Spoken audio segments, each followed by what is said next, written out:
Olá, queridos alunos. Hoje vamos falar um pouquinho sobre colocação pronominal.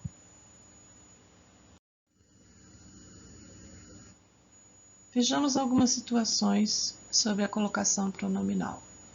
Colocação pronominal é o estudo da colocação dos pronomes átonos em relação aos verbos na oração. Ou seja, a maneira como o verbo vai se colocar em relação a esse pronome. São três as situações: próclise, mesóclise e ênclise. É o que nós vamos ver a seguir. Antes da gente entrar na matéria em si, dê uma olhada nessa tabela. Essa tabela, ela apresenta os nossos pronomes pessoais, tanto do caso reto quanto do caso oblíquo, nas três pessoas do singular e do plural. Aqui, na tabela de pronomes átonos, esses são os pronomes que representam a colocação pronominal. São eles que vão nos auxiliar na fala e na escrita. Esses pronomes são os pronomes oblíquos, átonos. Eles são fracos, eles têm a tonicidade mais branda, são mais fracos que os tônicos.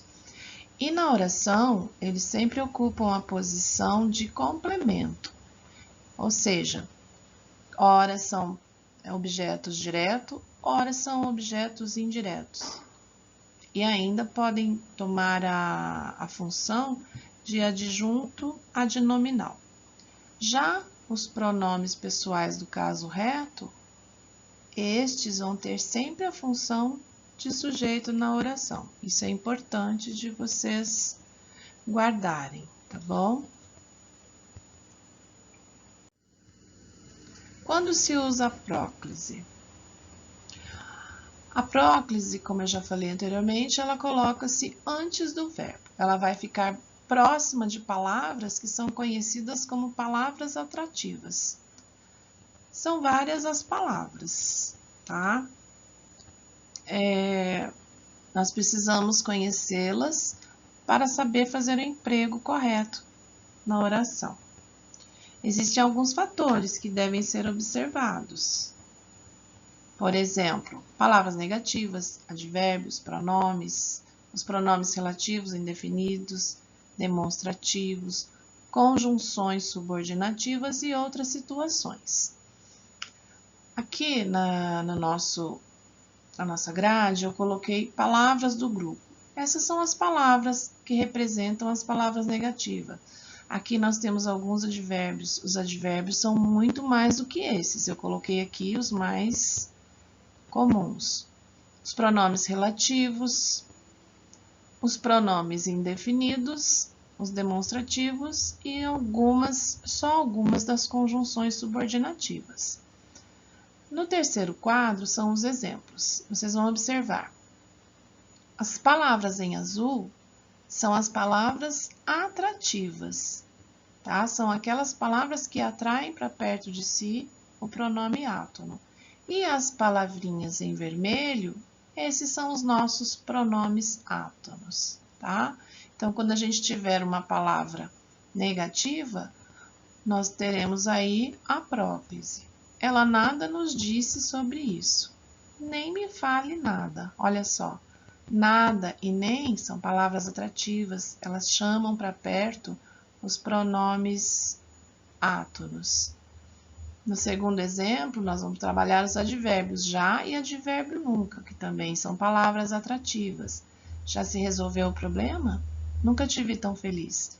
Já os pronomes relativos são pronomes utilizados nas orações subordinadas para que não haja repetição de palavras, para haver uma coesão no texto, tá?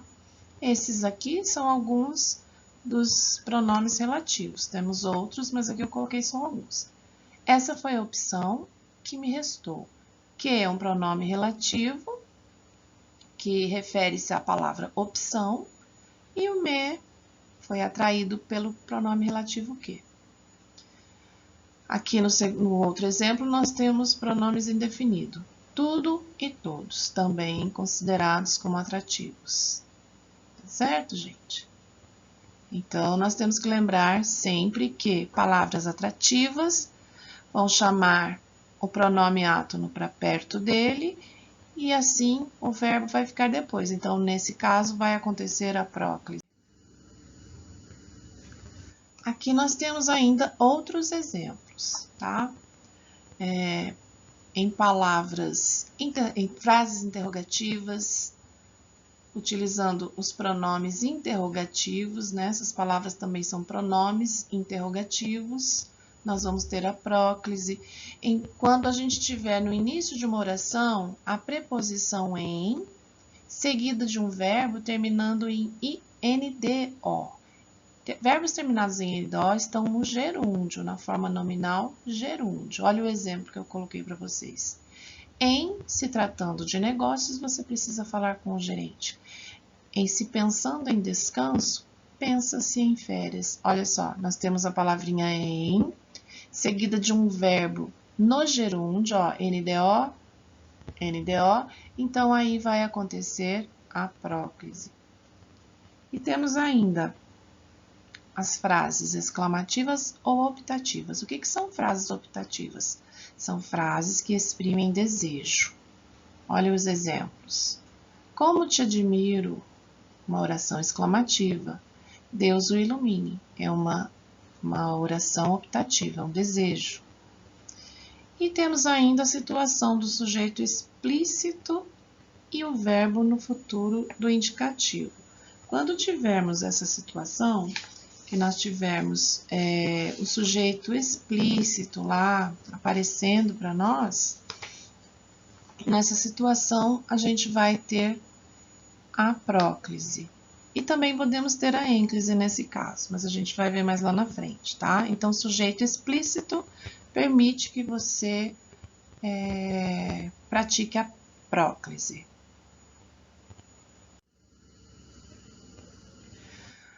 Quando se usa a mesóclise? Normalmente, não utilizamos a mesóclise nem na fala e nem na escrita. Atualmente, ela está um pouco em desuso, classe.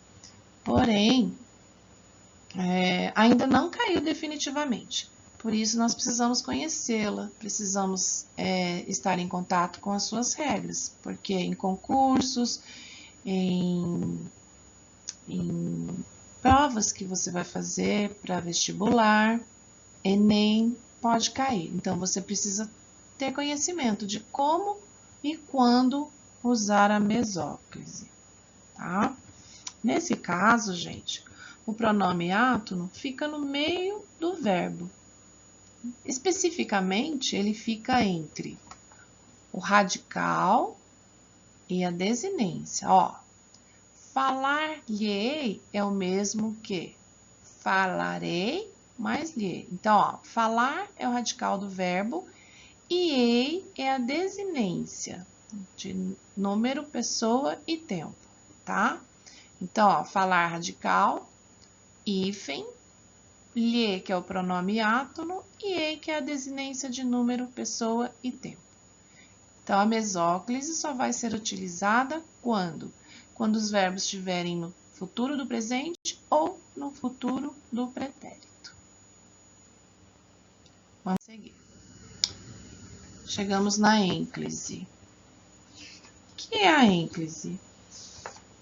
A ênclise é a posição do pronome átono depois do verbo. Ela sempre vai estar depois do verbo, tá? E vai estar sempre unida ao verbo pelo hífen. E tem algumas situações.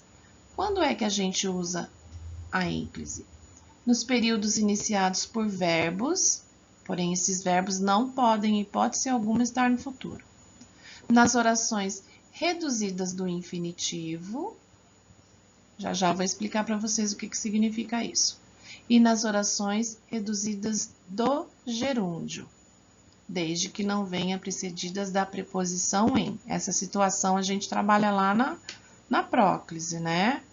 Quando vem um verbo Depois da conjunção em, a gente vai trabalhar a próclise. E nas orações imperativas afirmativas. A seguir, a gente já vai ver do que se trata tudo isso. Então, vamos lá. Vejam os exemplos de casos de ênclise. Aqui, ó, são os 4 exemplos referentes à situação do slide anterior. Diga-me apenas a verdade. Importava-se com o sucesso do projeto. Em todas as situações aqui, nós temos ênclise, tá? Aqui, olha, o verbo no presente do indicativo e aqui no pretérito do indicativo. Então, nós temos verbos. Se eu tivesse um verbo no futuro, eu não poderia colocar, no caso, teríamos então a mesóclise. Aqui nós temos no presente e no pretérito. Na situação B, nós temos uma oração reduzida do infinitivo, tá? Convém confiar-lhe esta responsabilidade. Espero contar-lhe isto hoje à noite. Olha só. O verbo confiar e o verbo contar estão na forma infinitivo, tá? O infinitivo é quando o verbo termina em R. Nesse caso, nós temos uma oração reduzida. Quer dizer que nossas orações aqui, ó, são subordinadas. Então, quando nós temos uma oração subordinada reduzida, ela permite que o nosso pronome átono venha depois do verbo. Se nós tivéssemos essa oração desenvolvida, ela ficaria assim. Convém que confie a você esta responsabilidade. Aí nós teríamos a conjunção que. Na oração desenvolvida, sempre vamos ter uma conjunção subordinativa, tá? E aqui nós não temos porque ela está reduzida. O segundo exemplo ficaria assim. Espero que conte isso a você hoje à noite. Como aqui está na reduzida, nós temos o verbo no infinitivo. A letra C, ela é uma oração reduzida do gerúndio. Lembra o que é gerúndio? Gerúndio são verbos terminados em NDO. Olha aqui, ó. Dando-lhe, NDO. Assustando-se, NDO. Então, aqui nós temos os verbos no gerúndio. São verbos reduzidos do gerúndio. Aqui são verbos reduzidos do infinitivo. Então, ó, a mãe adotiva ajudou a criança, dando-lhe carinho e proteção. O menino gritou, assustando-se com o ruído que ouvira.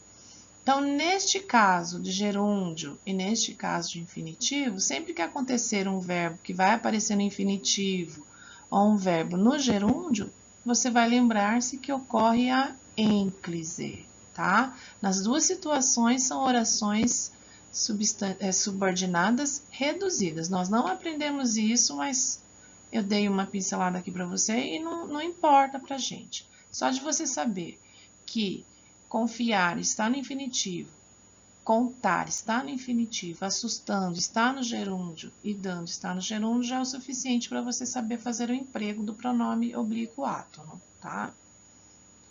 E por último, fale com seu irmão e avise-o do compromisso.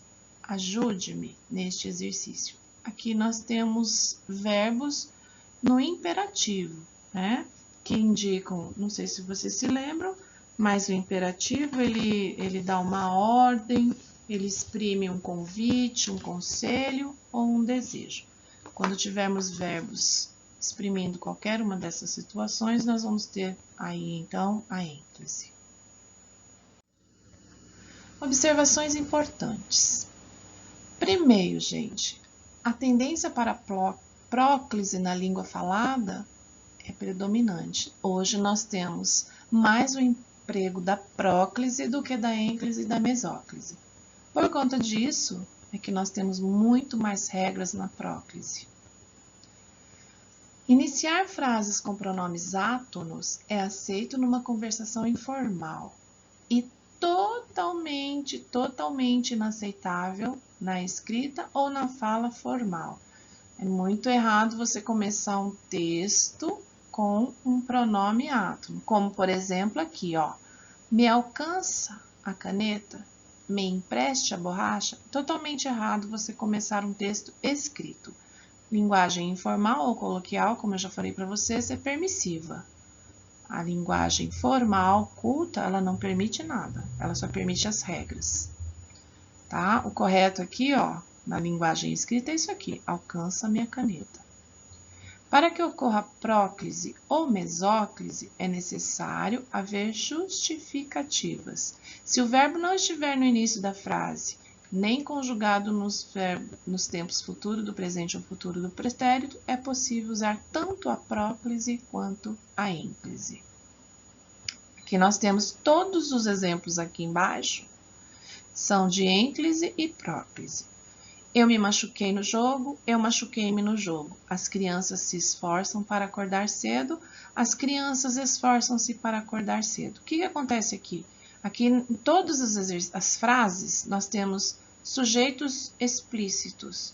Então, quando nós temos sujeitos explícito, eu posso tanto escrever a próclise quanto a ênclise, tá? Só nessa situação, porque eu, por exemplo, ele se torna aqui uma palavra atrativa. Por quê? É um pronome do caso reto, ele tem função de sujeito. Nesse caso, ele se torna atrativo, porque aqui ele está explícito. Então, quando eu tiver um sujeito explícito, eu posso tanto escrever na forma de ênclise quanto na forma de próclise. A colocação pronominal não é uma questão de análise sintática, gente, tá? Não é uma questão de gramática, mas sim de eufonia. O que é eufonia? Eufonia é a ciência que estuda o som, o bom som, o som agradável. Às vezes você fala uma coisa e fala, nossa, não soou bem, soou esquisito aos meus ouvidos, tá? Aí você está praticando a eufonia. Você está verificando que aquele som não foi legal para você, você não gostou. E na ênclise, o pronome átono é ligado ao verbo com auxílio do hífen. Isso é importante. Eu não posso, todas as vezes que eu escrever utilizando a forma enclítica, eu tenho que colocar o hífen. Tá bom, galera? Por hoje é isso. Bom estudo para todos e obrigada.